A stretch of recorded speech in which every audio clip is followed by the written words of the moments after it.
शिक्षा कुल के YouTube चैनल में आप सभी का स्वागत है। सुपर 30 क्वेश्चन होने वाले हैं जो आपके एग्जाम के लिए बहुत ही महत्वपूर्ण है। तो शुरू करते हैं प्यारे बच्चों। देखिए आज की क्लास का पहला क्वेश्चन आपके सामने है, तो यहाँ पे सब बच्चे कमेंट करेंगे और बताएंगे क्या आंसर आने वाला है। देखिए गुरु का उत्तमावस्था होगा, तो यहाँ पे गुरु का उत्तमावस्था बताना है। तो सब बच्चे यहाँ पे कमेंट करेंगे, बताएंगे सही आंसर क्या आ जाएगा। और यहाँ पे 4 ऑप्शन दिए गए हैं, देखते हैं सबसे पहले कौन सा बच्चा आंसर करने वाला है। तो सभी प्यारे बच्चे कमेंट करेंगे और बताएंगे यहाँ पर सही आंसर क्या आने वाला है। देखिए यहाँ पे लिखा है गुरुतम, गुरुतर और गुरुतम तम और गौरव। देखिए सबसे पहले जान लेंगे ये अवस्था किसके अंतर्गत आती है। ये अवस्था आती है विशेषण के अंतर्गत। और विशेषण किसे कहा जाता है? जो संज्ञा सर्वनाम की विशेषता बताता है उसे विशेषण कहा जाता है। और याद रखना है विशेषण की 3 अवस्थाएं होती हैं। कितनी होती है प्यारे बच्चों? विशेषण की 3 अवस्थाएं होती है, आप याद रखेंगे और बहुत ही इंपॉर्टेंट है अवस्थाएं। तो ये 3 अवस्थाएं होती है और कौन कौन सी होती हैं वो आप याद रखेंगे। तो नंबर 1 की बात करते हैं। नंबर 1 आता है मूल अवस्था। क्या आता है? मूल अवस्था यहाँ पे आता है मूल अवस्था, ये आप याद रखेंगे। मूल अवस्था इसके अंतर्गत आता है। नंबर 2 की बात करें उत्तरावस्था, उत्तरावस्था। और नंबर 3 की बात करते हैं यहाँ पे इसको, ठीक है। और नंबर 3 की बात करते हैं उत्तरावस्था। कौन सी? उत्तरावस्था। तो यहाँ पे 3 अवस्था हो चुकी हैं और ये आप याद रखेंगे। मूलावस्था, उत्तरावस्था और उत्तमावस्था, यहाँ पे 3 अवस्थाएं होती हैं। अब इनको आप पहचानेंगे कैसे? देखिए मूल अवस्था में कोमल एक नॉर्मल नाम होता है, जैसे हमने यहाँ पे लिखा है कोमल। तो यहाँ पे क्या होता है? कोमल होता है और एक निश्चित रूप से यहाँ पे एक शब्द के लिए ही कहा गया है। इसमें क्या होता है? एक सामान्य स्थिति होती है। एक शब्द की क्या होती है? सामान्य स्थिति होती है। इससे आपको पता चलेगा। उसके बाद उत्तरावस्था में क्या होता है? इसमें तुलना की जाती है। 2 या 2 से अधिक व्यक्तियों के मध्य क्या होती है? तुलना होती है। यहाँ पे आता है उत्तरावस्था। जैसे कोमल का बन जाएगा कोमलतर, और ये इंपॉर्टेंट है, आपको याद रखना है। क्या बन जाएगा? कोमलतर यहाँ पे बन जाएगा। क्लियर है? उसके बाद बात करते हैं हम नंबर 3 की। उत्तम अवस्था कौन सी होती है? तो इसमें आ जाएगा कोमलतम। क्या आएगा यहाँ पे? कोमलतम आ जाएगा, कोमलतम। अब बात करते हैं, यहाँ पे पूछा गया है, कौन सा पूछा गया है? उत्तम अवस्था। तो यहाँ पे क्या आ जाएगा? गुरुतम। आपका सभी का आंसर आ जाएगा। क्या बनेगा प्यारे बच्चों? गुरुतम यहाँ पे आंसर आ जाएगा। क्या सभी को समझ में आ चुका है? एक बार कमेंट करके सभी प्यारे बच्चे बताएंगे। और एक बार सभी प्यारे बच्चे क्लास को लाइक और शेयर कर देंगे ताकि सभी बच्चों के पास ये महत्वपूर्ण क्लास पहुंच जाए। चलिए प्यारे बच्चों चलते हैं अगले प्रश्न की ओर। अगला प्रश्न आपके सामने। देखिए यहाँ पे क्या पूछा गया है, सब बच्चे प्रश्न को अच्छे से पढ़ेंगे। निम्न में से अव्यय। देखिए सबसे पहले जानेंगे अव्यय होता क्या है। कि अव्यय ऐसे शब्द होता है जिसमें किसी प्रकार का कोई खर्च न हो। क्या? किसी प्रकार का कोई खर्च न हो, उसे अव्यय कहा जाता है। आप इसको अर्थ के रूप में भी समझ लेंगे। तो इतने आप कमेंट करके आंसर करेंगे प्यारे बच्चों। यहाँ पे लिखा है उत्तर, ठीक, कृष्णा और जापान। और देखते हैं कौन बच्चा सबसे पहले आंसर करने वाला है। अब देखिए अव्यय के बारे में जान लेते हैं। यहाँ पे अव्यय लिखा है ए प्लस व्यय। क्या लिखा है? ए प्लस व्यय लिखा है। देखिए ए का अर्थ क्या होता है? ए का अर्थ होता है अभाव। क्या होता है प्यारे बच्चों? अभाव होता है, या कहा जाए कमी। और आप इसे याद रखेंगे, कमी कहा जाए, या इसका एक और अर्थ होता है रहित, या होता है नहीं, नहीं होता है, और यह एक और होता है न। आप ये अर्थ भी याद रखेंगे, इससे आपको पहचान हो जाएगी। उसके बाद बात करते हैं यहाँ पे व्यय। व्यय का अर्थ क्या होता है? खर्च होता है। तो आप यहाँ पे याद रखेंगे। तो व्यय का अर्थ क्या होता है? खर्च होता है। और तो इसका पूरा अर्थ क्या बन जाएगा? जिसमें खर्च की कमी हो या खर्च का अभाव से अव्यय कहा जाता है। और इसमें आपको एक और बात याद रखनी है, लिंग वचन कारक के आधार पे इसमें किसी भी प्रकार से परिवर्तन नहीं होता है। किस किसके आधार पे है? देखिए किसके आधार पे है? लिंग वचन कारक, ठीक है, पुरुष, काल, इनके आधार पर इसमें हम परिवर्तन नहीं कर सकते। आपको याद रखना है। तो आंसर यहाँ पे क्या बन जाएगा? तो ऑप्शन नंबर यहाँ पे क्या बन जाएगा? ठीक बन जाएगा। तो इसके कुछ उदाहरण है, आप याद रख लेंगे। जहां पे ठीक होगा नहीं शब्द होगा, ठीक है, नहीं होगा, परंतु, किंतु, ये क्या आते हैं सभी, किंतु, ठीक, ठीक तो यहाँ पे लिखा हुआ है। तो ये शब्द कैसे होते हैं, इन्हें कहा जाता है अव्यय शब्द, और इन्हें अव्यय को कहा जाता है अविकारी शब्द, जिसमें विकार न हो, यानी कि परिवर्तन न हो, किसके आधार पे, लिंग के आधार पे, वचन के आधार पे, कारक के आधार पे, पुरुष के आधार पे और काल के आधार पे। उम्मीद करता हूं आप सभी को अच्छे से समझ में आ गया होगा। चलते हैं प्यारे बच्चों अगले प्रश्न की ओर, जो बहुत ही इंपॉर्टेंट है। देखिए तो यहाँ पे सभी को समझ में आ चुका है, यहाँ पे पूछा गया है, सब बच्चे आंसर करेंगे, बताएंगे सही आंसर क्या आने वाला है। कौन सा समुच्चय बोधक अव्यय नहीं है। देखिए समुच्चय क्या होता है, जोड़ने वाला। समुच्चय का अर्थ होता है जोड़ना, दो या दो से अधिक शब्दों को जोड़ना, दो या दो से अधिक वाक्य को जोड़ने का कार्य जो करता है उसे समुच्चय कहा जाता है, और ये अव्यय का ही भाग है। देखिए यहाँ पे लिखा हुआ भी है समुच्चय बोधक अव्यय नहीं है, यहाँ पे लिखा है अर्थात, अतएव, अथवा, आजन्म। तो देखते हैं कौन बच्चा सबसे पहले आंसर करने वाला है, और सभी प्यारे बच्चे क्लास में जुड़े रहेंगे, क्लास को लाइक और शेयर कर देंगे अगर आपको क्लास पसंद आ रही है। तो देखते हैं सबसे पहले कौन बच्चा आंसर करने वाला है। तो यहाँ पे अर्थात है, अतएव है, अथवा है, आजन्म है, और सब देखते हैं कौन बच्चा सबसे पहले आंसर करने वाला है। चलिए बहुत शानदार, इसी तरह से सभी प्यारे बच्चे हमारी क्लास में जुड़े रहेंगे और बताएंगे यहाँ पर आंसर क्या आ जाएगा। देखिए यहाँ पे ये जो आ जन्म है, तो यहाँ पे दो शब्दों से मिलकर बना है, आ प्लस जन्म से। देखिए यहाँ पे लिखा है आ क्या है, यहाँ पे एक उपसर्ग है, आ क्या है, एक उपसर्ग है, ठीक है, और यहाँ पे बना क्या है, उपसर्ग के साथ जन्म लिखा है। तो इसका अर्थ क्या बन जाएगा, जन्म से लेकर।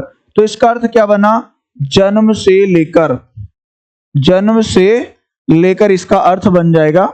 ये आप याद रखेंगे। तो यहाँ पे क्या हो जाएगा, इसमें उपसर्ग है और यहाँ पे बाद में जन्म लिखा हुआ है, और यह इसका अर्थ बनता है आजीवन। क्या बनता है इसका, इसका अर्थ एक और बन जाता है आजीवन। आप याद रखेंगे क्या, आजीवन इसका भी अर्थ बन जाता है। तो आंसर क्या बन जाएगा प्यारे बच्चों, आंसर बनेगा यहाँ पर ऑप्शन नंबर डी, बिल्कुल सही आंसर हो जाएगा। क्लियर है, सभी को अच्छे समझ में आ चुका है। चलिए बहुत शानदार। तो चलते हैं प्यारे बच्चों अगले प्रश्न की ओर, जो बहुत ही महत्वपूर्ण है। देखिए यहाँ पे पूछा गया है जो शब्द वाक्यांशों तथा वाक्य तथा शब्दों को जोड़ते हैं उन्हें क्या कहते हैं। देखिए क्या कहा है, जो शब्द वाक्यांश को जोड़ते हैं, शब्दों को जोड़ते हैं और वाक्य को जोड़ते हैं उन्हें क्या कहा जाता है। यहाँ पे लिखा है व्यधिकरण, संबंधीकरण, समानाधिकरण और समुच्चय बोधक। देखते हैं कौन बच्चा यहाँ पे सबसे पहले आंसर करने वाला है, और सभी प्यारे बच्चे लगातार इसी तरह से आंसर करते रहेंगे और बताएंगे यहाँ पर सही आंसर क्या आ जाएगा। चलिए और बच्चे आंसर करना भी स्टार्ट कर दिए हैं, देखते हैं इस बच्चे का सबसे पहले आंसर आने वाला है। बहुत शानदार। तो प्यारे बच्चों यहाँ पे चार ऑप्शन लिखे गए हैं, देखते हैं यहाँ पे क्या आंसर आ जाएगा। तो सब बच्चे कमेंट करेंगे और बताएंगे सही आंसर क्या आ रहा है। देखिए तो यहाँ पे क्या आ जाएगा आंसर, बिल्कुल यहाँ पे बच्चों ने आंसर डी दिया है, तो सभी का आंसर क्या आ जाएगा, डी आ जाएगा। अब देखना यहाँ पे इसका रूप क्या होता है जोड़ने के लिए। देखिए इसमें क्या लिखा होगा, और लिखा होगा, ये इसके क्या है, पहचान चिन्ह है, और है, किंतु है, किंतु, किंतु, परंतु, वरन, वरन, इसलिए, इसलिए। तो यहाँ पे क्या होता है, इनसे क्या होता है, जोड़ा जाता है, जोड़ने का कार्य करते हैं, तो इन्हें क्या कहा जाता है, समुच्चय बोधक अव्यय कहा जाता है। तो क्लियर है, सभी को अच्छे समझ में आ चुका है प्यारे बच्चों। चलते हैं अगले प्रश्न की ओर, जो बहुत ही इंपॉर्टेंट है। देखिए तो यहाँ पे अगले प्रश्न की ओर चलते हैं। यहाँ पे पूछा गया है, वो सब बच्चे आंसर करेंगे, बताएंगे क्या आंसर यहाँ पे आ जाएगा। निम्न में से कौन सा शब्द पुल्लिंग है। देखिए यहाँ पे पूछा गया पुल्लिंग कौन सा है, और आपको याद रखना है, और इसमें दो ही प्रकार के, हिंदी में दो प्रकार के लिंग होते हैं। देखिए कितने होते हैं, हिंदी में दो प्रकार के लिंग होते हैं। कितने, दो प्रकार के। कौन कौन से होते हैं, तो याद रखेंगे। नंबर एक की बात करें तो यहाँ पे पुल्लिंग होगा, नंबर एक पुल्लिंग होता है, ठीक है, और नंबर दो यहाँ पे स्त्रीलिंग होगा। तो आपको याद रखना है, और यहाँ पे पुल्लिंग पूछा गया है, स्त्रीलिंग। और यहाँ पे अगर हम बात करें तो लिंग को देखिए, हिंदी में दो प्रकार के लिंग होते हैं, तो यहाँ पे हमने लिंग लिख दिया, और उसका दूसरा नाम भी होता है, इसका दूसरा नाम होता है चिह्न। क्या होता है, चिह्न होता है, आप याद रखेंगे। तो यहाँ पे आपको बताना है पुल्लिंग शब्द कौन सा है। तो 4 ऑप्शन दिए गए हैं। यहाँ पे लिखा है दया, माया, भाषा और आभार। देखते हैं कौन बच्चा सबसे पहले आंसर करने वाला है प्यारे बच्चों। और यहाँ पे 4 ऑप्शन दिए गए हैं। देखते हैं यहाँ पे सही आंसर किस बच्चे का आने वाला है। देखिए आशीष ने ए आंसर दिया है, कोमल ने सी आंसर दिया है, राखी का डी आंसर आ रहा है। तो सभी प्यारे बच्चे इसी तरह से आंसर करते रहेंगे और हमारी क्लास में जुड़े रहेंगे। देखिए यहाँ पे क्या आया है, देखिए कुछ बच्चे ए आंसर कर रहे हैं। देखिए ए नहीं आएगा। मुझे तुम पर दया आती है, मुझे तुम पर दया आती है। तो यहाँ पे आती कहा है तो क्या आ जाएगा, स्त्रीलिंग आ जाएगा। उसके बाद माया, माया किसी की नहीं होती, आती है और चली जाती है। तो ये क्या बनेगा, यहाँ पे स्त्रीलिंग बन जाएगा। उसके बाद यहाँ पे लिखा है भाषा। हमारे देश की भाषा क्या है, हमारे देश की भाषा। देखिए देश की भाषा का नहीं, देश का नहीं, देश की जो भाषा है क्या है। तो यहाँ पे क्या आएगा, स्त्रीलिंग। तो नंबर डी यहाँ पे जिन बच्चों ने आंसर दिया है बिल्कुल सही हो जाएगा। मैं आपका आभार व्यक्त करता हूं। तो आभार यहाँ पे क्या आ जाएगा, पुल्लिंग शब्द आ जाएगा। सभी को समझ में आ चुका है प्यारे बच्चों। चलिए बहुत शानदार, चलते हैं अगले प्रश्न की ओर। अगला प्रश्न आपके सामने है, सब बच्चे आंसर करेंगे। और निम्न में से कौन सा शब्द स्त्रीलिंग है। देखिए अभी बताया था हिंदी में केवल 2 लिंग है, स्त्रीलिंग और पुल्लिंग। तो यहाँ पे आपके स्त्रीलिंग से पूछा गया है। ठीक है, यहाँ पे 4 ऑप्शन दिए गए हैं, विवाद, सार, रूप और आय। तो बताएंगे सब बच्चे कमेंट करके यहाँ पर सही आंसर क्या आ रहा है। और लगातार आप सभी बच्चे इसी तरह से हमारी क्लास में जुड़े रहेंगे।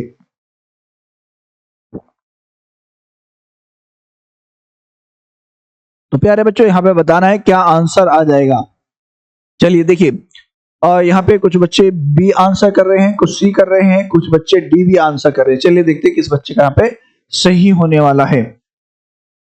देखिए मैंने कहा मेरा जो है मेरे दोस्त के साथ विवाद हो गया है। तो विवाद कैसा शब्द बना है, यहाँ पे पुल्लिंग शब्द बन जाएगा। तो ये आपको याद रखना है। उसके बाद मैंने अपनी किताब का सारा सार तैयार कर लिया है। कैसा सार, जो इंपॉर्टेंट चीजें थी हमने उसको तैयार कर लिया है। तो यहाँ पे क्या आएगा, पुल्लिंग आ जाएगा। आपने मेरा रूप धारण कर लिया है, आपने मेरा रूप धारण कर लिया है। तो यहाँ पे क्या बनेगा, पुल्लिंग शब्द आ जाएगा। ठीक है, तो यहाँ पे क्या आ जाएगा, ऑप्शन नंबर डी बिल्कुल सही हो जाएगा। आपकी आय कितनी है। देखिए आपकी वर्ष भर की आय कितनी है। तो यहाँ पे क्या बनेगा, स्त्रीलिंग आ जाएगा। आपको याद रखना है। तो यहाँ पे ऑप्शन नंबर डी स्त्रीलिंग है और तीनों यहाँ पे क्या बन जाएंगे, पुल्लिंग शब्द बनेंगे। क्या बनेंगे प्यारे बच्चों, पुल्लिंग शब्द होंगे, आप याद रखेंगे। क्लियर है, सभी को अच्छे से समझ में आ चुका है। चलिए बहुत ही शानदार। तो चलते हैं प्यारे बच्चों अगले क्वेश्चन की ओर। इसी तरह से आप आंसर करते रहेंगे और कमेंट भी करते रहेंगे। देखिए अगला प्रश्न आपके सामने है, सब बच्चे आंसर करेंगे, बताएंगे क्या आंसर आने वाला है। निम्न में कौन सी भाववाचक संज्ञा है। देखिए पूछा गया है निम्न में से भाववाचक संज्ञा कौन सी है। तो आप बच्चे कमेंट करेंगे और बताएंगे सही आंसर क्या आने वाला है। देखिए यहाँ पे लिखा है दिल्ली, लिखा है लड़का, लिखा है मोहिनी और यहाँ पे लिखा है बीमारी। तो सब बच्चे यहाँ पे कमेंट करेंगे, बताएंगे सही आंसर क्या आ रहा है।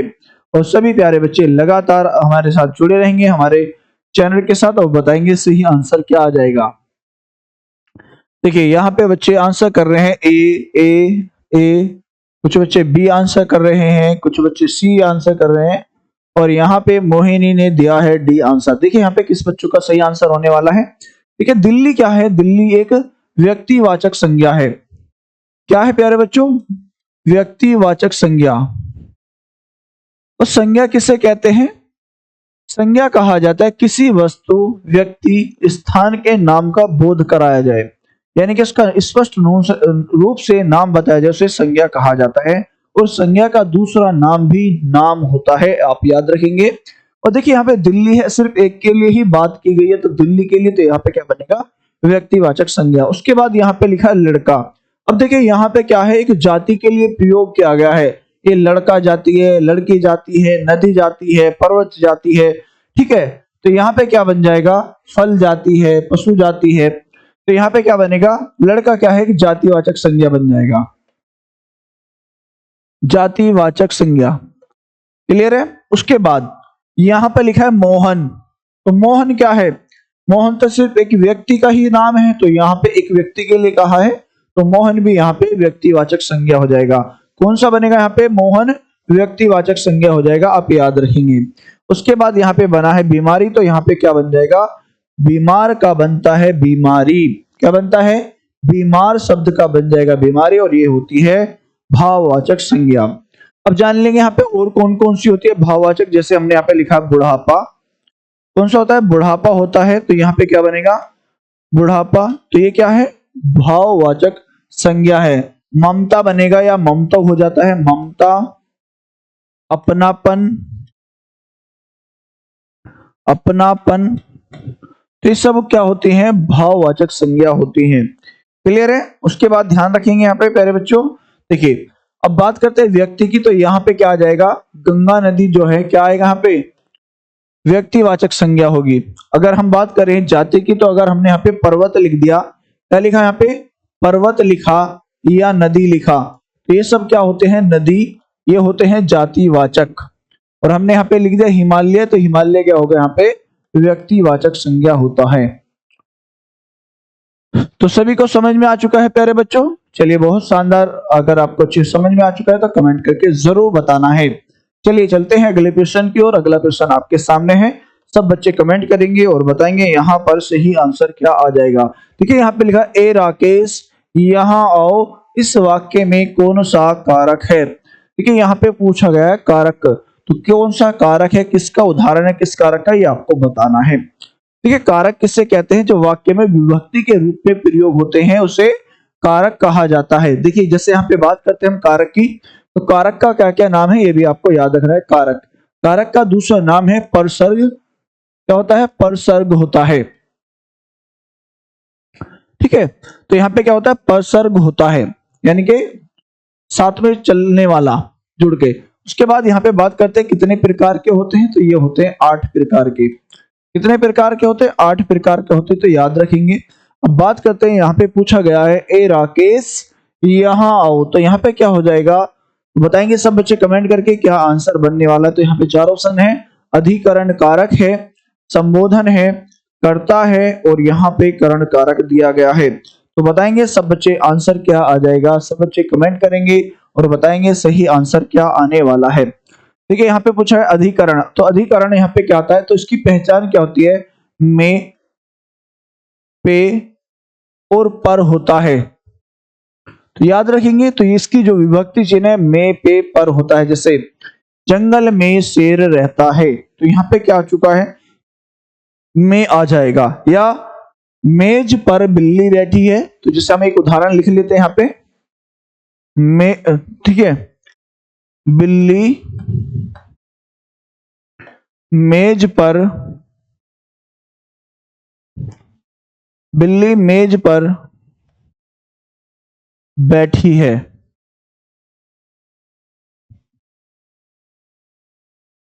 तो यहाँ पे आपको क्या पता चला है कि बिल्ली किस पर बैठी है? मेज पर। तो यहाँ पे अधिकरण कारक का प्रयोग किया गया है। अब यहाँ पे आप बात करते हैं कर्ता। मोहन ने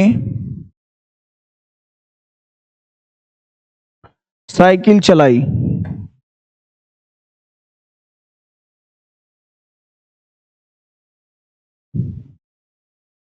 तो यहाँ पे क्या आ गया? मोहन ने साइकिल चलाई। तो यहाँ पे विभक्ति चिन्ह क्या आ चुका है? ने आ चुका है, आप याद रखेंगे। उसके बाद बात करते हैं हम करण कारक की। देखिए करण कारक से क्या होता है? एक साधन होता है। क्या है? एक माध्यम होता है, ये आपको याद रखना है। जैसे कोमल बस द्वारा, कोमल बस द्वारा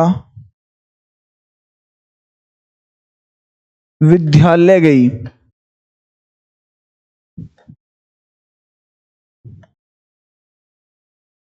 ठीक है, से या के द्वारा, इसका विभक्ति चिन्ह होता है से या के द्वारा। तो यहाँ पे क्या लिखा है? मोहन, सॉरी, कोमल बस के द्वारा। तो यहाँ पे हम अगर हम कुछ चीज भूल जाते हैं तो विभक्ति चिन्ह लगा के वहां पे उसको लिख देते हैं, इसलिए मैंने इसको छोड़ा है।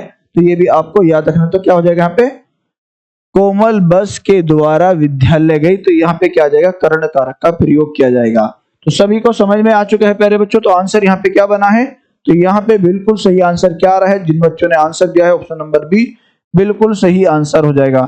जिन बच्चों ने यहाँ पे बी आंसर दिया है यानी कि संबोधन कारक, तो यहाँ पे सही आंसर हो जाएगा। और इसकी पहचान आपके सामने विस्मय आदि का चिन्ह होता है, जिसे अंग्रेजी में आई बोलते हैं, तो इसका विपरीत होता है।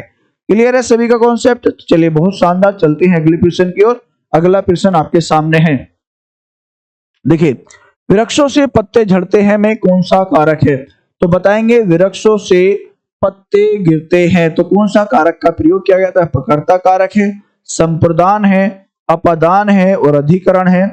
तो सब बच्चे कमेंट करेंगे, बताएंगे सही आंसर क्या आ रहा है। देखिए यहाँ पे मोहिनी ने आंसर देना स्टार्ट किया है, ये आंसर कर रही है। तो सब बच्चे इसी तरह से कमेंट करते रहेंगे। और कोमल का आंसर डी आ रहा है। राखी ने बी आंसर दिया है। चलिए बहुत शानदार प्यारे बच्चों, यहाँ पे क्या है? पेड़ से पत्ते झड़ते हैं। देखिए इसमें क्या होता है, जब तुलना की जाती है, क्या हो इसमें? तुलना की जाए, तुलना या डर हो, क्या हो? या डर हो, तुलना हो या डर हो। और इसमें क्या होता है? अलग करने के लिए, अलगाव करने के लिए, क्या? अलगाव। तो यहाँ पे क्या होता है? अलगाव होता है। तो ये आप याद रखें, यानी कि इसको क्या कहा जाता है? अलग करना। जब हम एक दूसरे से संपर्क से हट जाते हैं, उसे क्या कहा जाता है? अपादान कहा जाता है। तो पेड़ किससे शामिल था? तो पत्ता जो है पेड़ से शामिल था, और उससे पत्ता जो है पेड़ से गिर चुका है, तो यहाँ पे क्या हो जाएगा? अपादान कारक हो जाएगा। तो आंसर क्या बना है प्यारे बच्चों? अपादान कारक यहाँ पे आ जाएगा। ठीक है, और इसका विभक्ति चिन्ह से है, और उसका अर्थ होता है अलग करना। जैसे चोर छत से कूद गया, तो यहाँ पे छत थी और वहां पे चोर उससे कूद चुका है, तो छत का और चोर का संपर्क हट चुका है। उसके बाद बात करते हैं यहाँ पे देखिए संप्रदान। तो यहाँ पे इसके बाद ही दान जुड़ा हुआ है। क्या जुड़ा हुआ? दान जुड़ा हुआ है, तो ये आपको याद रखना है। देखिए मोहिनी के लिए, मोहिनी के लिए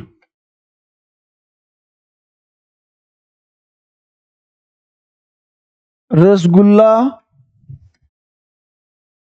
लाया। देखिए मोहन के लिए रसगुल्ला लाया, क्या लिखा है यहाँ पे? मोहन के लिए रसगुल्ला लाया। तो यहाँ पे क्या होगा? दान के जैसा, यानी कि उसके लिए खिलाने के लिए, उसको देने के लिए ले आया है। तो यहाँ पे क्या आ जाएगा? के लिए। को या के लिए जहां पे आ जाएगा विभक्ति चिन्ह, तो वहां पे क्या होता है? संप्रदान होता है। अभी पिछले प्रश्न में बताया था अधिकरण कारक, अधिकरण कारक के बारे में, जहां पर में पे पर आ जाए विभक्ति चिन्ह, वहां पे अधिकरण कारक का प्रयोग किया जाता है। तो क्लियर है? तो आंसर आपका बना है ऑप्शन नंबर सी। चलते हैं अगले प्रश्न की ओर। अगला प्रश्न आपके सामने, सब बच्चे आंसर करेंगे, बताएंगे सही आंसर क्या आ जाएगा। ठीक है, यहाँ पे लिखा है श्रृंगार का तत्सम। देखिए तत्सम शब्द कौन से होते हैं? उन्हें कहा जाता है संस्कृत। अगर तत्सम की बात करें तो कौन से शब्द होते हैं? संस्कृत वाले शब्द होते हैं। तो सब बच्चे कमेंट करेंगे, बताएंगे यहाँ पे क्या आंसर आएगा। श्रृंगार है और श्रृंगार है, श्रृंगार है और श्रृंगार है। तो श्रृंगार का तत्सम शब्द यानी कि संस्कृत रूप कैसा होता है? सब बच्चे कमेंट करेंगे, बहुत शानदार। तो बच्चे यहाँ पे आंसर करना स्टार्ट कर दिए हैं। तो आंसर क्या आ रहा है प्यारे बच्चों? ऑप्शन नंबर ए यहाँ पे बिल्कुल सही आंसर हो जाएगा। तो सभी बच्चों का क्या आ चुका है आंसर? ऑप्शन नंबर ए बिल्कुल सही हो जाएगा। चलते हैं अगले प्रश्न की ओर प्यारे बच्चों। अगला प्रश्न आपके सामने, सब बच्चे कमेंट करेंगे, बताएंगे सही आंसर क्या आ जाएगा। देखिए निम्नलिखित में से कौन सा शब्द तत्सम नहीं है? तत्सम नहीं यानी कि संस्कृत का नहीं है, ये आपको बताना है। तो ऐसा कौन सा यहाँ पे शब्द दिया गया है? कपाट है, कीटक है, ऊंची है और यहाँ पे है कुंभकार। तो बताएंगे यहाँ पे सब बच्चे कमेंट करके सही आंसर क्या आ रहा है। और आप इसी तरह से सब प्यारे बच्चे हमारी क्लास में जुड़े रहेंगे और बने रहेंगे, यहाँ पर सही आंसर क्या आ जाएगा।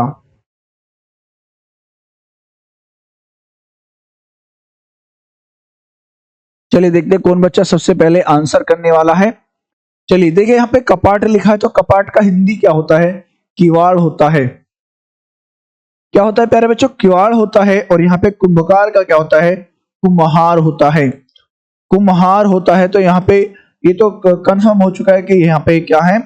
तत्सम शब्द हैं। तो इनमें से आपको बताना है क्या आंसर बन रहा है। तो सब बच्चे आंसर करेंगे, बताएंगे सही आंसर क्या आ जाएगा। और लगातार आप सभी इसी तरह से हमारी क्लास में जुड़े रहेंगे और बताएंगे क्या आंसर आ जाएगा।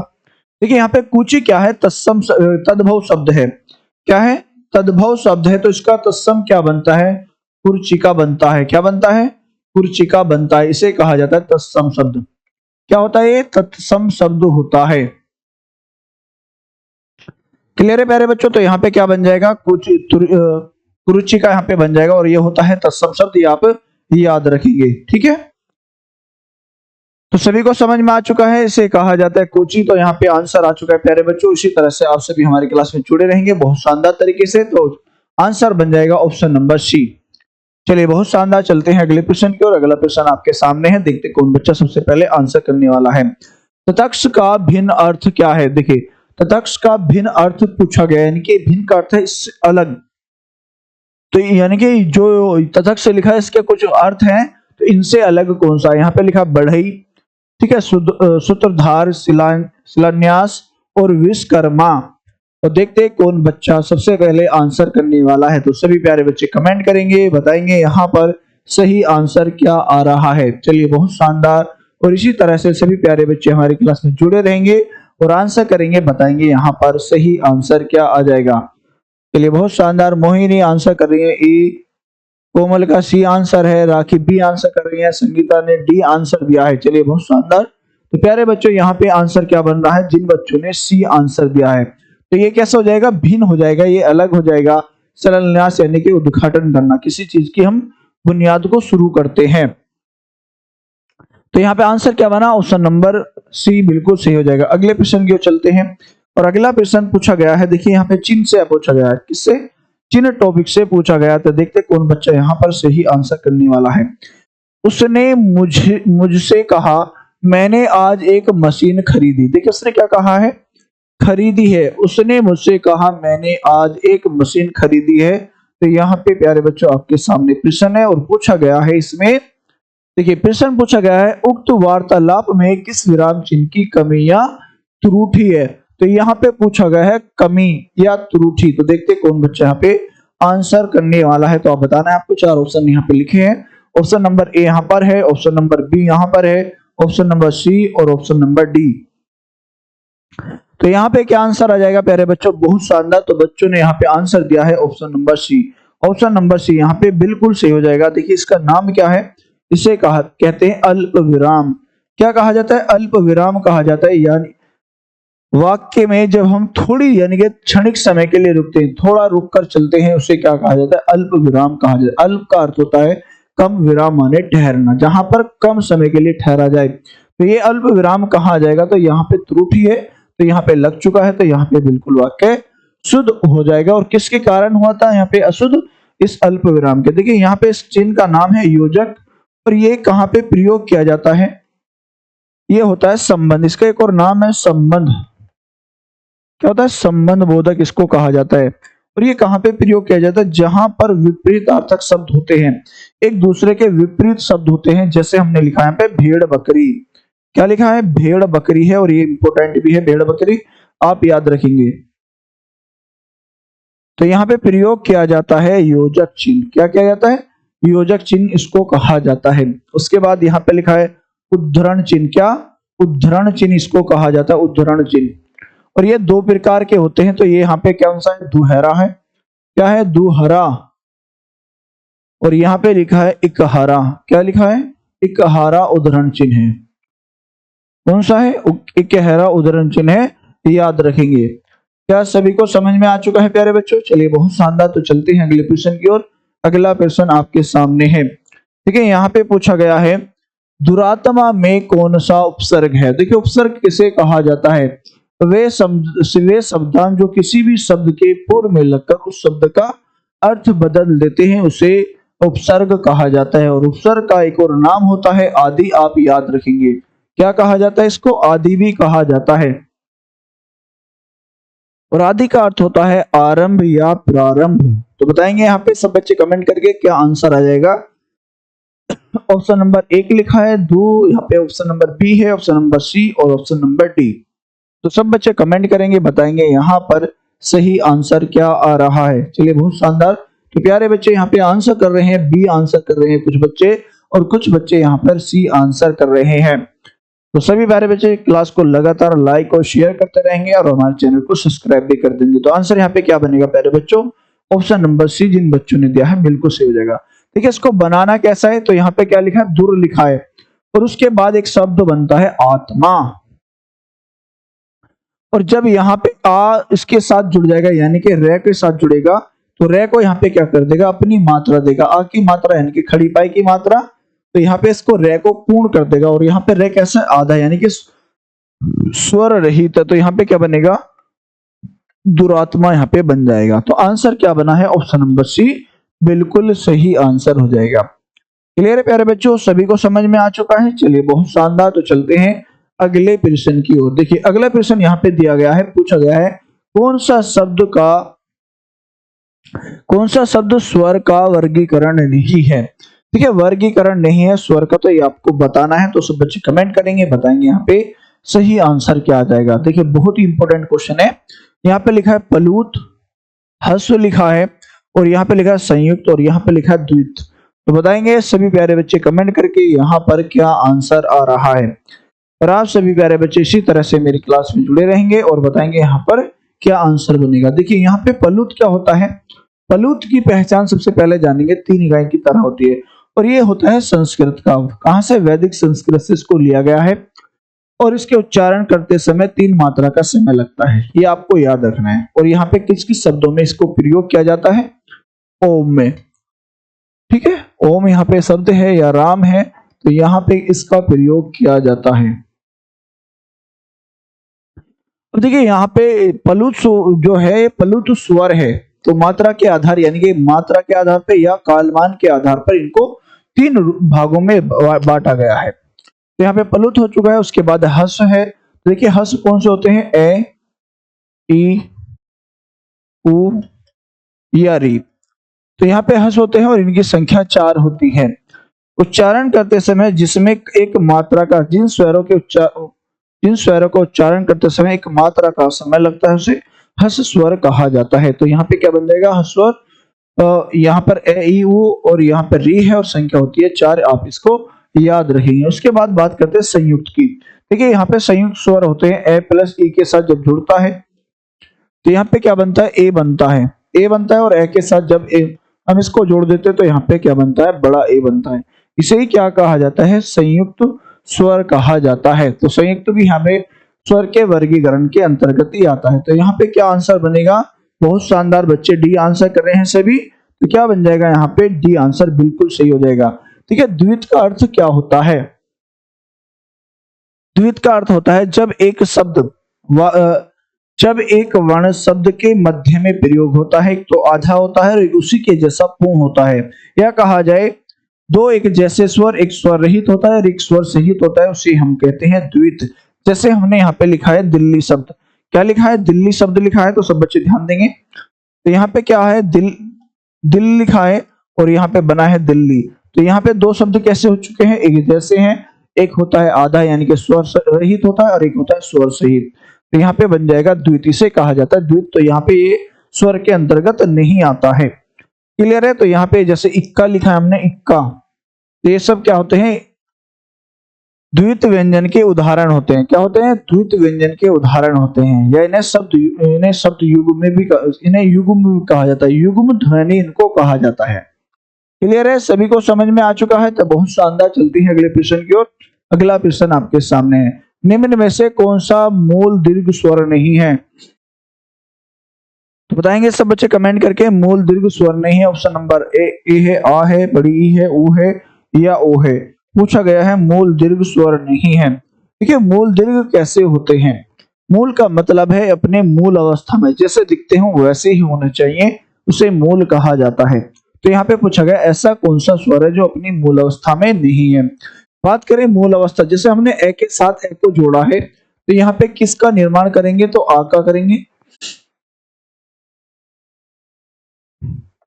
ठीक है, तो यहाँ पे क्या बन जाएगा, आ यानी कि बड़ा रूप बन चुका है। उसी प्रकार से हमने ई के साथ ई को जोड़ा है, ई के साथ ई को जोड़ा है, तो यहाँ पे क्या होगा, बड़ी ई बनेगा। कैसा बना, यहाँ पे बड़ी ई बन जाएगा। और यहाँ पे उसके बाद हमने बनाया ऊ के साथ, क्या बनाया है, ऊ के साथ ऊ को जोड़ेंगे तो बड़ा ऊ बनता है। तो ये सभी क्या होते हैं, 3 होते हैं। इनकी संख्या कितनी होती है, 3 होती है। इन्हें ही हम क्या कहते हैं, तो ये कैसे हो जाएंगे, दीर्घ रूप हो जाएंगे, यानी कि बड़ा रूप, अपने जैसे को साथ में मिलाकर अपना बड़ा रूप बना लेना। तो संख्या 3 होती है और इन्हें ही हम क्या कहते हैं, मूल दीर्घ स्वर कहते हैं। मूल दीर्घ स्वर इनको कहा जाता है। क्लियर है? तो यहाँ पे आंसर क्या बना? ऑप्शन नंबर डी यहाँ पे बन जाएगा। देखिए इसे मूल दीर्घ स्वर इसलिए नहीं कहा है क्योंकि किसके साथ बनता है? ए प्लस, ये किससे शामिल होता है होकर बनता है? ए प्लस उ के साथ। तो ये अलग अलग जाति के होते हैं, अलग अलग जाति के मिलकर तीसरे का निर्माण करते हैं, तो इसे कहा जाता है, इसे कहा जाता है विजातीय। इसे क्या कहा जाता है? विजातीय स्वर इसको कहा जाता है। क्लियर है? सभी को समझ में आ चुका है? चलिए बहुत शानदार। चलते हैं प्यारे बच्चों अगले प्रश्न की ओर। अगला प्रश्न यहाँ पे दिया गया है, आविर्भाव का विलोम शब्द क्या है? देखिए विलोम शब्द होते हैं विपरीतार्थक शब्द। कैसे होते हैं? एक दूसरे के विपरीत होते हैं, इन्हें कहा जाता है विपरीतार्थक शब्द। तो बताएंगे क्या क्या आंसर यहाँ पे आ जाएगा?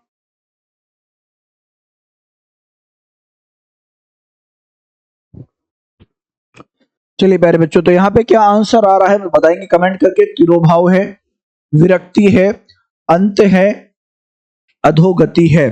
तो सब बच्चे कमेंट करेंगे, बताएंगे यहाँ पर सही आंसर क्या आ जाएगा। और ये बहुत ही इंपॉर्टेंट है प्यारे बच्चों। देखिए यहाँ पे अधोगति का क्या बनता है? उधरोगति बनता है।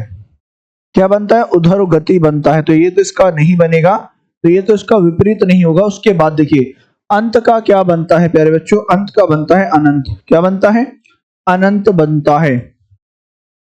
तो ये भी नहीं बनेगा इसका आंसर। आगे बताएंगे सब बच्चे कमेंट करके क्या आंसर बन रहा है। देखिए विरक्ति का क्या बनता है? तो बताएंगे अनुरक्ति बनता है। क्या बनता है? अनुरक्ति बनता है। तो बताएंगे यहाँ पे सब बच्चे कमेंट करके यहाँ पर सही आंसर क्या बन जाएगा। तो यहाँ पे आंसर देखिए इसका क्या बना है? अनुरक्ति बन जाएगा। क्लियर है? तो यहाँ पे सब अलग अलग हो चुके हैं। तो बचा हमारे पास क्या? आविर्भाव का तिरोभाव होता है। और विलोम शब्द को कहा जाता है विपरीत अर्थक शब्द। ये भी आप पर याद रखेंगे। क्या है इसका दूसरा नाम? विपरीत अर्थक इसको कहा जाता है, विपरीत अर्थक। ठीक है? तो यहाँ पे क्या बन जाएगा? विपरीत अर्थक इसको कहा जाता है। तो सभी को समझ में आ चुका है प्यारे बच्चों। चलिए बहुत शानदार। तो चलते हैं अगले प्रश्न की ओर। अगला प्रश्न आपके सामने है। सब बच्चे कमेंट करेंगे, बताएंगे यहाँ पर सही आंसर क्या बन रहा है। देखिए प्यारे बच्चों यहाँ पे पूछा गया है, क्रियार्थक संज्ञा सदा किस रूप में रहती है? ये क्रियार्थक संज्ञा क्या होती है? जो वाक्य क्रिया से स्टार्ट होता है, यानी कि क्रिया से शुरू होता है, उसे क्या कहा जाता है? क्रियार्थक। यानी कि जिस क्रिया का अपना अर्थ निकलता है उसे क्रियार्थक कहा जाता है। जैसे हमने यहाँ पे एक वाक्य लिखा है, टहलना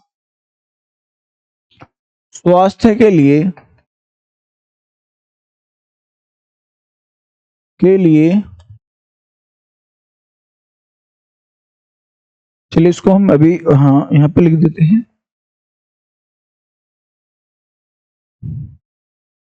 टहलना स्वास्थ्य के लिए लाभदायक है, के लिए लाभदायक है, लाभदायक है। चलिए ठीक है, तो हमने यहाँ पे लिख दिया है।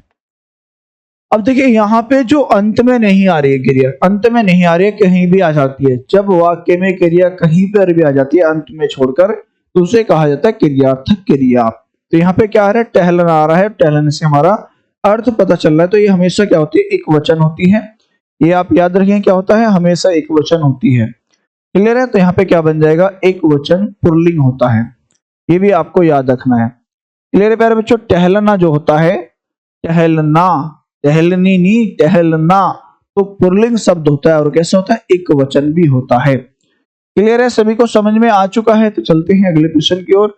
अगला प्रश्न आपके सामने है, इस विकल्प में सही विलोम युग्म है। देखिए इस युग्म यानी कि सही जो एक दूसरे का विपरीत अर्थक है, तो किस ऑप्शन में है वो आपको बताना है। बताएंगे कौन से विकल्प में दिया गया है। तो करुण निष्ठुर यहाँ पे लिखा है, आस्तिक का अधार्मिक लिखा है, संकल्प का अकल्प लिखा है, ठीक है, और सुदूर का विस्तार लिखा है। तो कौन सा यहाँ पर सही होने वाला है ये आपको बताना है। और आपके समय आप बताएंगे, देखिए कौन पहला सबसे पहले बच्चा आंसर करने वाला है, बताएंगे यहाँ पे सही आंसर क्या आ जाएगा। चलिए बहुत शानदार।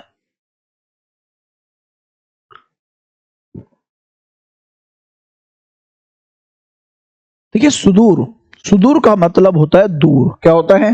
दूर। तो इसके पास वाली वस्तु क्या बनेगी? सन्निट कहा जाता है इसको। क्या कहा जाता है? सन्निट। तो उसको सन्निकट कहा जाता है। याद रखेंगे क्या कहा जाता है प्यारे बच्चों, उसको सन्निकट कहा जाता है। क्लियर है, सभी को समझ में आ रहा है? चलिए बहुत शानदार। तो इसे कहा जाता है सन्निकट, या इसको एक और नाम कहा जाए निकट। क्या कहा जाता है इसको? निकट भी कहा जाता है। क्या कहा जाता है? निकट। अब उसके बाद देखिए विस्तार। अगर हम किसी के बारे में विस्तार करते हैं यानी कि फैलाव करते हैं, क्या करते हैं? विस्तार करते हैं या फैलाव करते हैं, तो उसको हम छोटा रूप क्या लिखेंगे? विपरीतार्थक। तो इसका बनता है संक्षेप। क्या बनेगा प्यारे बच्चों? संक्षेप होता है। क्लियर है? उसके बाद यहाँ पे देखिए संकल्प का क्या होता है? मैंने किसी चीज का संकल्प ले लिया है कि ये मुझे कार्य करना ही करना है, तो उसका विपरीत क्या अर्थ आएगा? विकल्प आएगा। क्या आ जाएगा यहाँ पे? विकल्प रहेगा। ये आप याद रखेंगे। चलिए यहाँ पे उसको बना देते हैं। तो संकल्प का क्या क्या होता है? विपरीतार्थक विकल्प होता है। देखिए, और यहाँ पे लिखा है अकल्प। तो अकल्प का क्या बन जाएगा? कल्प हो जाएगा। क्या हो जाएगा यहाँ पे? कल्प हो जाएगा। क्लियर है? उसके बाद यहाँ पे लिखा है आस्तिक। देखिए आस्तिक कौन किसे कहा जाता है? आस्तिक कहा जाता है जो ईश्वर को मानता हो, जो ईश्वर में श्रद्धा रखता हो, ठीक है, आस्था रखता हो, उसे आस्तिक कहा जाता है। तो इसका विपरीत अर्थ क्या होगा? जो ईश्वर को न मानता हो। तो यहाँ पे क्या बनेगा? इसका नास्तिक बनेगा। क्या बनेगा यहाँ पे? नास्तिक। इसे कहा जाता है विपरीत अर्थक। उसके बाद यहाँ पे क्या लिखा है? यहाँ पे लिखा है अधार्मिक। तो इसके यहाँ पे क्या बनेगा? ए का अर्थ होता है अभाव है धार्मिक से। तो यहाँ पे क्या आंसर बनेगा? यहाँ पे बनेगा धार्मिक। क्या बनेगा प्यारे बच्चों? याद रखेंगे, यहाँ पे बनेगा धार्मिक। ये आपको याद रखना है। तो यहाँ पे सभी ऑप्शन यहाँ पे क्लियर हो चुके हैं और सबके बारे में आपको पता चल चुका है। तो आंसर यहाँ पे क्या बनेगा? करुण का निष्ठुर यहाँ पे बिल्कुल सही आंसर हो जाएगा। क्या बना यहाँ पे? करुण का निष्ठुर यहाँ पर सही आंसर हो जाएगा। क्लियर है? सभी बच्चों को अच्छे से समझ में आ चुका है? अगर आ गया तो क्लास को जिन बच्चों ने अभी तक शेयर नहीं किया तो शेयर कर देंगे, जिन बच्चों ने अभी तक लाइक नहीं किया तो लाइक कर लेंगे, और साथ ही बेल आइकन भी दबा चैनल सब्सक्राइब कर लेंगे और बेल आइकन दबा देंगे। चलिए अगले प्रश्न की ओर चलते प्यारे बच्चों। निम्न में से नस्वर का विलोम। देखिए यहाँ पे क्या पूछा गया है? नस्वर का विलोम पूछा गया है। और विलोम कैसा होता है? विपरीतार्थक होता है। एक दूसरे का कैसा होता है? विपरीतार्थक होता है। जैसा राजा का रानी, भीड़ का बकरी, नदी का नाले। और चलिए ऐसा नहीं, यहाँ पे जैसे माता पिता, ठीक है, तो क्या हो जाएंगे? स्त्रीलिंग। पुरुष महिला स्त्री, यहाँ पे क्या हो जाएगा? एक दूसरे के विपरीत होने चाहिए। ठीक है, राजा प्रजा, ये क्या होते हैं? एक दूसरे के विपरीत होते हैं। और जीवन मरण, तो यहाँ पे क्या होता है? एक दूसरे के विपरीत होते हैं। यही आपको बताना है। देखिए यहाँ पे लिखा है आदर, शाश्वत, अनियमित और अमर। तो देखते हैं कौन बच्चा यहाँ पे सबसे पहले आंसर बता रहा है। चलिए बहुत शानदार। इसी तरह से सभी प्यारे बच्चे हमारे क्लास में जुड़े रहेंगे। देखिए बच्चों के आंसर भी आने स्टार्ट हो चुके हैं। देखिए यहाँ पे सबसे पहले बात करते हैं अमर। देखिए अमर का अर्थ होता है जो कभी न मरे। क्या? जो कभी न मरे। तो यहाँ पे इसका विपरीत क्या आता है? अमर्त्य आता है। क्या? अमर्त्य आता है, याद रखेंगे। सॉरी, मर्त्य आएगा। क्या आएगा यहाँ पे? मर्त्य आएगा, अमर्त्य नहीं, मर्त्य आएगा, याद रखेंगे। क्या बनेगा यहाँ पे? मर्त्य होगा, ये आपको याद रखना है। उसके बाद यहाँ पे लिखा है अनियमित। तो यहाँ पे क्या आ रहा है? अनियमित आ रहा है, तो इसका क्या बन जाएगा? नियमित। अनियमित जिसमें नियम ना हो, तो यहाँ पे क्या बनेगा? नियमित बन जाएगा, यानी कि नियम के अनुसार कार्य करने वाला नियमित हो जाएगा। उसके बाद यहाँ पे लिखा है शाश्वत। तो शाश्वत का विपरीत अर्थ क्या होता है? नश्वर होता है। क्या होता है प्यारे बच्चों? नश्वर होता है। यही हमारा आंसर है। क्या है हमारा आंसर? यही तो है प्यारे बच्चों। और आदर का देखिए यहाँ पे क्या हो रहा है? आदर। हम क्या एक दूसरे का आदर कर रहे हैं, मान सम्मान कर रहे हैं। तो इसका विपरीत अर्थ क्या आने वाला है प्यारे बच्चों? अनादर। क्या आएगा यहाँ पे? अनादर आ जाएगा, जहां पर आदर की कमी हो। तो आंसर क्या बना? ऑप्शन नंबर बी बिल्कुल सही आंसर हो जाएगा। क्या सभी को समझ में आ चुका है अच्छे से? बहुत ही शानदार। तो चलते हैं अगले प्रश्न की ओर। अगला प्रश्न आपके सामने है। पूछा गया है किस विकल्प में सभी शब्द पर्यायवाची हैं? देखिए पर्यायवाची को हम एक अलग अलग नाम से पहचानते हैं। से कहा जाता है पर्याय। क्या कहा जाता है? पर्याय किसको कहा जाता है? और एक और कहा जाता है समानार्थी। क्या कहा जाता है? समानार्थी इसको कहा जाता है, या कहा जाए समान अर्थ वाले। वे शब्द जिनका समान अर्थ निकलता हो, यानी कि एक जैसा, उन्हें समानार्थी कहा जाता है। तो बताना यहाँ पे आंसर क्या बन जाएगा। देखिए यहाँ पे लिखा कनक, कंचन, निनाद, वदन, आनन, आस्य, नियति, विधि, धीवर, आसुग, तीर, प्रज्ञा। तो ऐसा कौन सा ऑप्शन है जो एक के ही पर्यायवाची है, एक जैसे सभी शब्द पर्यायवाची है? तो बताएंगे सब बच्चे कमेंट करके यहाँ पर क्या आंसर आ रहा है। चलिए बहुत शानदार, और इसी तरह से प्यारे बच्चे कमेंट करते रहेंगे। देखिए बिल्कुल सही आंसर है, यहाँ पे बच्चों ने आंसर दिया है। क्या आ रहा है प्यारे बच्चों? सी आंसर नहीं प्यारे बच्चों, बी आएगा। देखिए यहाँ पे आंसर क्या बनेगा? बी बनेगा। कुछ बच्चे यहाँ पे सी आंसर कर रहे हैं, जिन बच्चों का बी आंसर है बिल्कुल सही हो जाएगा। देखिए ये किसका होता है? मुख का होता है। किसका होता है प्यारे बच्चों? मुख का होता है, याद रखेंगे। मुख जिसको मुखड़ा कहते हैं, क्या कहते हैं? मुखड़ा। ठीक है, ये इसको मुंह भी कहा जाता है, मुंह। ये सभी किसके होते हैं? मुंह के होते हैं, ये आपको याद रखेंगे। क्लियर है? सभी को समझ में आ चुका है? चलिए बहुत शानदार, चलते हैं प्यारे बच्चों अगले प्रश्न की ओर। और यहाँ पे प्रश्न पूछा गया है, सब बच्चे ध्यान से देखेंगे। पत्नी शब्द के पर्यायवाची शब्द। देखिए क्या कहा है? पत्नी जो है इसके पर्यायवाची शब्द आपको बताने हैं। तो सब बच्चे कमेंट करेंगे, बताएंगे सही आंसर क्या आ जाएगा। यहाँ पे लिखा है विभावरी, रजनी, चंचला, तड़ित, भार्या, प्राणप्रिया, वधु, तनुजा। तो सब बच्चे कमेंट करेंगे, बताएंगे यहाँ पर सही आंसर क्या आ रहा है। कुछ बच्चे यहाँ पे देखिए आंसर करने स्टार्ट कर दिए हैं। विभावरी ऑप्शन नंबर ए कर रहे हैं। देखिए देखते हैं यहाँ पे क्या आंसर बन जाएगा। ठीक, ए नहीं बनेगा प्यारे बच्चों, आंसर बनेगा यहाँ पे ऑप्शन नंबर सी। क्या बनेगा? ऑप्शन नंबर सी यहाँ पे बिल्कुल सही हो जाएगा। देखिए इसके अन्य नाम भी होते हैं। वामा, क्या कहा जाता है इसको? वामा कहा जाता है, या कहा जाए वनीता। क्या कहा जाए? वनीता इसको कहा जाता है। और एक शब्द है बेगम।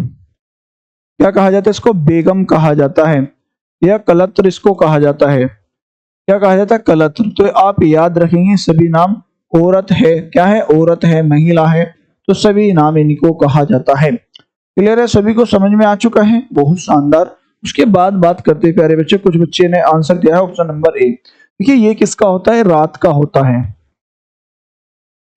किसका होता है? रात्रि का होता है, रात्रि, या कहा जाए तमी। किसका होता है? तमी का होता है। तो याद रखेंगे। तो विभावरी, रजनी, ठीक है, सरवरी। हाँ क्या होता है? सरवरी, जिसको बोलते तारों भरी रात, सरवरी। तो यहाँ पे रात से मतलब है, तो आप याद रखिए विभावरी, रजनी, रात, ऋतु, तमी, ये सभी किसके होते हैं? रात के पर्यायवाची होते हैं। क्लियर है प्यारे बच्चों? उसके बाद देखिए चंचला, तड़ित, बिजली, किसके होते हैं? बिजली के होते हैं, याद रखेंगे। किसके होते हैं? बिजली के होते हैं, बिजली। ठीक है, विद्युत। तो ये आपको याद रखना है, ये आपको याद रखना है। क्लियर है? सभी को समझ में आ चुका है? चलिए बहुत शानदार, चलते हैं अगले प्रश्न की ओर। अगला प्रश्न यहाँ पे पूछा गया है, सब बच्चे आंसर करेंगे, बताएंगे सही आंसर क्या जाएगा। अब सर्प, मेंढक, सिंह, घोड़ा, वानर, हाथी आदि को समझाने वाला शब्द। देखिए समझाने वाला शब्द क्या है? ये जितने भी आपके सामने शब्द लिखे हैं, एक ही शब्द को इसको संबोधित करता है, या इसको कहा जाए अनेकार्थी शब्द। एक ही शब्द के अनेक अर्थ होते हैं, इसे अनेकार्थी शब्द कहा जाता है। तो देखते हैं सबसे पहले कौन बच्चा यहाँ पे आंसर करने वाला है। चलिए बहुत शानदार, तो बच्चे कमेंट करेंगे, बताएंगे सही आंसर क्या आएगा। पशु, शिव, हरि, या कपीस। तो यहाँ पे क्या आंसर बन रहा है प्यारे बच्चों? सब बच्चे कमेंट करेंगे। बहुत ही शानदार, देखिए बच्चों के आंसर आने स्टार्ट हो चुके हैं। सी, चलिए बहुत शानदार। तो क्या आ रहा है यहाँ पे? बच्चे समझ में आ चुका है सभी के? क्या आएगा यहाँ पे? सी आंसर आ जाएगा। बहुत ही शानदार। तो ये सभी किसके होते हैं? हरि के। हरि को सर्प भी कहा जाता है, मेंढक, सिंह, वानर, यहाँ पे क्या कहा जाता है? तो याद रखिए हरि को ही कहा जाता है। सभी को समझ में आ चुका है? चलिए बहुत शानदार, चलते हैं अगले प्रश्न की ओर। यहाँ पे पूछा गया है, निम्न में से कौन सा शब्द अनेकार्थक है? यानी कि अनेकार्थक है, एक ही शब्द के अनेक अर्थ हो, यहाँ पे पूछा गया है। तो सब बच्चे कमेंट करेंगे, बताएंगे यहाँ पर सही आंसर क्या आ रहा है प्यारे बच्चों। देखिए यहाँ पे लिखा है अभिमान, आयु, अधिक, या लिखा है अर्थ। तो सब बच्चे कमेंट करेंगे, बताएंगे यहाँ पर सही आंसर क्या आ रहा है। क्या सभी को क्लियर दिख रहा है? बहुत शानदार। और बताएंगे यहाँ पर सही आंसर क्या आ जाएगा। और इसी तरह से सभी प्यारे बच्चे हमारी क्लास में जुड़े रहेंगे और बने रहेंगे। देखिए तो यहाँ पे अभिमान है, आयु है, अधिक है, अर्थ है, तो यहाँ पे क्या आंसर बन जाएगा? तो प्यारे बच्चों यहाँ पे क्या बन जाएगा? व्याख्या। इसका अर्थ होता है व्याख्या। क्या होता है? व्याख्या होता है, या इसको कहा जाए कारण। क्या कहा जाए? प्रयोजन इसको कहा जाता है, प्रयोजन। तो ये सभी किसके होते हैं? इसे यानी कि अर्थ के ही अर्थ होते हैं। क्या होते हैं? अर्थ के ही अर्थ, या अर्थ कहा जाए इसको। क्या कहा जाता है? अर्थ का अर्थ कहा जाता है, यानी कि उत्तर। शब्द का अर्थ बताओ, उसका उत्तर बताओ, तो ये आपको याद रखना है। तो यहाँ पे क्या बन जाएगा? के लिए, वस्तु, यहाँ पे सब इसी के लिए आ जाते हैं। क्या आता है? वस्तु आता है शब्द, ये आप याद रखें, वस्तु आता है, लिए आता है, क्या आता है? लिए। तो इसे कहा गया है अनेकार्थी। तो आंसर बनेगा प्यारे बच्चों option number D. Option number D इसका अर्थ बन जाएगा। क्या सभी को समझ में आ चुका है? चलिए बहुत ही शानदार। और चलते हैं अगले प्रश्न की ओर प्यारे बच्चों। अगला प्रश्न यहाँ पर दिया गया है, तो देखते कौन बच्चा यहाँ पे आंसर करने वाला है। जल, प्राण, पुत्र किस शब्द का अनेकार्थी है? औषधि है, सार है, तत्व है, या जीवन है? जीवन है। और देखिए यहाँ पे बताया गया है जल के बारे, उसके बारे में। जल दिया गया है प्यारे बच्चों, क्या दिया गया है? जल है, प्राण है, पुत्र है, तो किसके अनेकार्थी हैं आपको बताना है। तो सब बच्चे कमेंट करेंगे और बताएंगे यहाँ पर सही आंसर क्या आ रहा है। चलिए बहुत ही शानदार। तो प्यारे बच्चों यहाँ पे क्या आ रहा है? बी आंसर कर रहे हैं बच्चे। बच्चों बी आंसर नहीं आएगा यहाँ पे। देखिए प्राण से हमें क्या मिलता है? जीवन से तो हमें प्राण मिलता है। हाँ बिल्कुल। तो आंसर क्या बनेगा? जल है तो जीवन है, जल जीवन है, तो जल ही तो जीवन है। अगर जल नहीं होगा तो जीवन भी नहीं होगा। तो यहाँ पे क्या बन जाएगा? जीवन यहाँ पे सही आंसर हो जाएगा। क्लियर? सभी को समझ में आ चुका है? चलिए बहुत ही शानदार। चलते हैं अगले प्रश्न की ओर। अगला प्रश्न आपके सामने है। देखिए यहाँ पे लिखा गया है हथियाना। हथियाना, चिकनाना किस प्रकार की क्रिया है? तो यहाँ पे हथियाना, चिकनाना किस प्रकार की क्रिया है, ये आपसे पूछा गया है। तो सब बच्चे कमेंट करेंगे, बताएंगे यहाँ पर क्या आंसर आएगा। नाम धातु क्रिया, प्रेरणार्थक क्रिया, यौगिक क्रिया, या संयुक्त क्रिया? तो सब बच्चे कमेंट करेंगे, बताएंगे यहाँ पर सही आंसर क्या आ रहा है। चलिए बहुत ही शानदार प्यारे बच्चों, कमेंट करेंगे, बताएंगे यहाँ पर सही आंसर क्या आ जाएगा। देखिए नाम धातु क्या होता है? ये क्या होता है? नाम धातु क्या होता है? प्रेरणार्थक क्या होता है? देखिए, और यहाँ पे यौगिक क्रिया कौन सी होती है, और यहाँ पे संयुक्त क्रिया होती है। देखिए संयुक्त क्रिया कहाँ पे आती है? जिस वाक्य में दो क्रियाओं का प्रयोग किया जाता है। जैसे मोहन घर जा रहा है, तो यहाँ पे क्या बन जाएगा? मोहन घर जा रहा है। इसे क्या कहा जाता है? तो यहाँ पे जाना हो चुका है। क्या? एक तो ये क्रिया है, यहाँ पे क्रिया है, और यहाँ पे क्या आएगी क्रिया प्यारे बच्चों? रहना। रहना, तो रहना क्या है? यहाँ पे भी क्रिया ही है। तो यहाँ पे कितनी क्रिया हो चुकी है? दो हो चुकी है। इसे कहा जाता है संयुक्त क्रिया। क्या होता है? इसे संयुक्त क्रिया कहा जाता है। उसके बाद बात करते हैं यहाँ पे प्रेरणार्थक। तो प्रेरणार्थक क्या होता है? कोई कार्य किसी के द्वारा कराया जाए। ठीक है, जैसे अध्यापक ने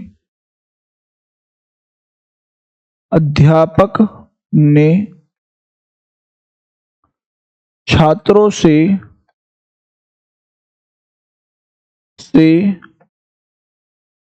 पुस्तक पढ़वाई।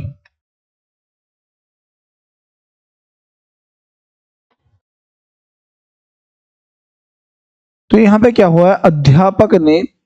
अध्यापक ने छात्रों से पुस्तक पढ़ाई। तो यहाँ पे कोई कार्य किसी के द्वारा करवाया जाए उसे प्रेरणार्थक कहा जाता है। क्लियर है? तो यहाँ पे यौगिक क्रिया के बारे में आप सभी कमेंट करके बताएंगे।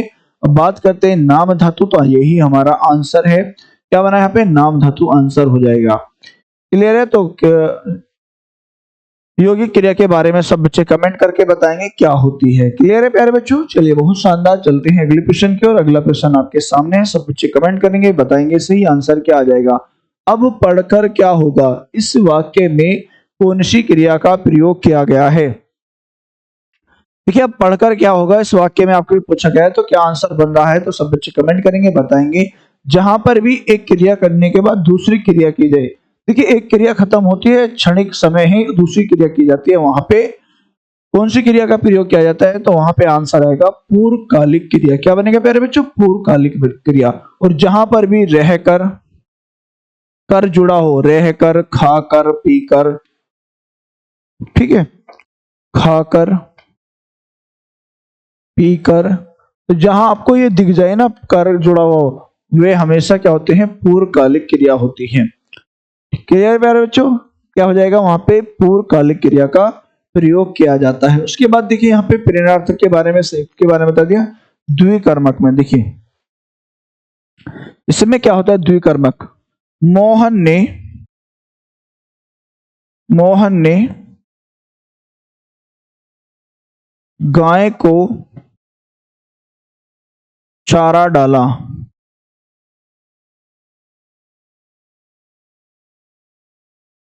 तो यहां पे क्या आ जाएगा, और आपको याद रखना है पहचान कैसे करनी है। तो यहाँ पे क्या आ रहा है, मोहन आ रहा है, क्या आ रहा है, मोहन आ रहा है यहाँ पे कर्ता, ठीक है। और यहाँ पे कर्म क्या है, एक तो यहाँ पे कर्म गाय है, और एक यहाँ पे काम क्या गया है, मोहन ने काम किया, चारा लाया, और चारा किसको डाला, गाय को डाला। तो यहाँ पे कर्म क्या है, तो यहाँ पे क्या होगा, चारा कर्म होगा। और यहाँ पे क्या है, ये क्या है, इसे कब बोला जाता है, क्रिया।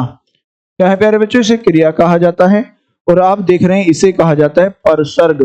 क्या कहा जाता है इसको, परसर्ग या विभक्ति चिन्ह इसको कहा जाता है। क्या कहा जाता है इसको, परसर्ग या विभक्ति चिन्ह कहा जाता है, या इसको कहा जाता है कारक। क्लियर है, तो यहाँ पे समझ में आ चुका है। तो यहाँ पे क्या कितने कर्म आ रहे हैं, एक, और यहाँ पे दो, तो कितने हो जाएंगे, यहाँ पे इसे कहा जाता है द्विकर्मक क्रिया। तो जिस वाक्य में दो कर्मों का प्रयोग किया जाता है और मुख्य क्रिया को छोड़कर मुख्य कर्ता को छोड़कर और उसके बाद दो संज्ञा होते हैं, वही कर्म का कार्य करती हैं। तो यहाँ पे बन जाएगा द्विकर्मक क्रिया। सभी को समझ में आ चुका है प्यारे बच्चों, चलिए बहुत शानदार। तो चलते हैं अगले प्रश्न की ओर। अगला प्रश्न आपके सामने, सब बच्चे यहाँ पे कमेंट करेंगे, बताएंगे क्या आंसर आ रहा है। देखिए गाड़ी लिखा है, गाढ़ी लिखा है, शब्द युग्म के लिए सही अर्थ युग्म बनाना है। तो यहाँ पे आपको इन दोनों का देखिए इनका उच्चारण लगभग एक जैसा होता है, वर्तनी की दृष्टि से लगभग एक जैसे होता है, लेकिन इनका अर्थ अलग अलग होता है, ये आपको याद रखना है। इन्हें हम शब्द युग्म कहते हैं। तो यहाँ पे क्या लिखा है, यान लिखा है, गहरी लिखा है, गहरी यान, गिरी यान, निकाली गिरी।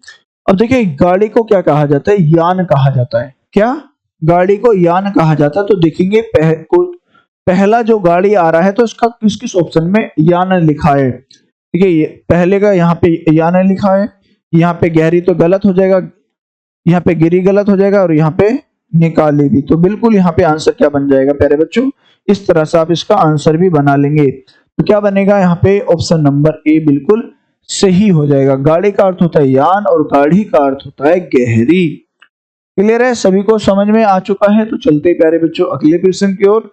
अगला प्रश्न आपके सामने है, कौन सा संयुक्त क्रिया का भेद नहीं है। देखिए यहाँ पे पूछा गया निम्न में से कौन सा संयुक्त क्रिया का भेद नहीं है, तो ये आपको बताना है। प्यारे बच्चों मैं बता दूं, संयुक्त क्रिया के 11 भेद होते हैं जो इंपॉर्टेंट है। कितने हैं,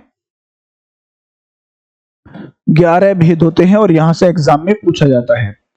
कितने होते हैं, 11 भेद होते हैं। तो यहाँ पे पूछा है कौन सा नहीं है। तो यहाँ पे आंसर क्या बनेगा, देखिए अवकाश बोधक है, निश्चय बोधक है, और नित्यता बोधक है, या नाम बोधक क्रिया है। तो यहाँ पे प्यारे बच्चों ऑप्शन नंबर यहाँ पे क्या बन जाएगा, डी यहाँ पे आ जाएगा। ठीक है, नाम बोधक किसमें होता है, जिसमें क्रिया के साथ नाम की क्या संज्ञा का बोध कराए, क्रिया संज्ञा का बोध कराए, उसे नाम बोधक कहा जाता है। जैसे हमने यहाँ पे लिखा है भस्म करना, क्या लिखा है, भस्म करना। तो क्रिया किसका बोध कर रही है, संज्ञा का। या गोली मारना, गोली मारना, ठीक है। दया करना, तो क्या होते हैं, ये सब क्या होते हैं।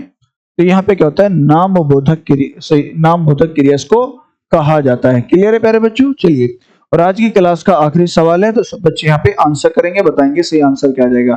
निम्न में से कौन सा संख्यावाचक विशेषण है? तो यहाँ पे लिखा है कुछ, कैसा, गरीब या सफेद। तो सब बच्चे कमेंट करेंगे, बताएंगे यहाँ पर सही आंसर क्या आ जाएगा। क्लियर है प्यारे बच्चों? तो बिल्कुल शानदार यहाँ पे बच्चे आंसर कर रहे हैं। तो यहाँ पे क्या बन जाएगा? कुछ यहाँ पे बन जाएगा। ठीक है प्यारे बच्चों, क्या बन जाएगा? कुछ। जैसे यहाँ पे लिखा है कुछ बच्चे खेल रहे हैं, कुछ बच्चे खेल रहे हैं, खेल रहे हैं। और ये भी आपको याद रखना है, जहां पर वस्तु गिनी जाए, जहां पर गिनी जा सके वहां पे संख्यावाचक होती है, जहां पे मापा तोला जाए वहां पे परिमाणवाचक विशेषण होता है। क्लियर है प्यारे बच्चों? तो सभी बच्चे, तो यहाँ पे सभी को समझ में आ चुका है। और यहाँ पे सफेद जो लिखा है सफेद, और यहाँ पे लिखा है गरीब, ये क्या होते हैं? गुण होते हैं। ये होते हैं गुण। क्या होते हैं? गुणवाचक विशेषण इसको कहा जाता है। ये गरीब है, अमीर है, तो यहाँ पे, और यहाँ पे क्या लिखा है? कैसा। तो कैसा क्या होता है? कैसा। ठीक है, तो कैसे के बारे में आप बताएंगे कमेंट करके। ठीक है प्यारे बच्चों, तो सब बच्चे कमेंट करके बताएंगे आज की क्लास आपको कैसी लगी। अगर क्लास आपको पसंद आई है तो हमारे यूट्यूब चैनल को सब्सक्राइब करेंगे, क्लास को लाइक और शेयर करेंगे। ठीक है प्यारे बच्चों, चलिए फिर मिलते हैं अगली क्लास के लिए। आज के लिए अलविदा चाहते हैं। जय हिंद, जय भारत।